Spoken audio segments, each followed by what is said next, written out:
मागील 15 दिवसात police station हद्दीत नवकन्यानगर आणि भरतनगर इथे 2 घरफोड्या झाल्या होत्या. त्यातील फिर्यादी हे कुंभमेळ्याला गेलेले होते देवदर्शनासाठी.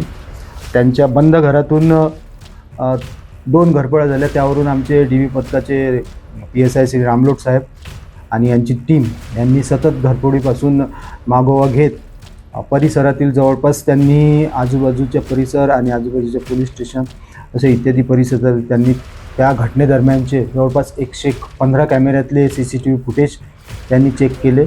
त्यावरून त्यांनी CCTV फुटेज वारंवार पाहिल्यानंतर काही लहान मुलांवर त्यांनी संशय व्यक्त केला आणि त्या लहान मुलांचा शोधकामी त्यांनी आजूबाजूचे पोलीस स्टेशन्स, आमच्या हद्दीतले पोलीस स्टेशन अशी यातील विधी संघर्षित जेवढेही बालक रेकॉर्डवर आहेत त्यांना तपासले आणि त्या तपासादरम्यान त्यांनी 4 संशयित विधी संघर्षित बालकांना ताब्यात घेतलं आणि त्यांच्याकडून जवळपास आम्ही 45 ग्रॅम सोनं, ज्यात मंगळसूत्र, नेकलेस, कानातील टॉप्स, 50 तोडे जवळपास चांदीचे दागिने आहेत, मोबाईल आहेत, असा आम्ही 3,25,000चा माल रिकवर करून 2 गुन्हे घरफोडीचे उघडकीस आणलेले आहेत. सर, विधी संघर्षित बालकापैकी 2 विधी संघर्षित बालके रेकॉर्डवरचे आहेत, 16-17 वर्षाचे.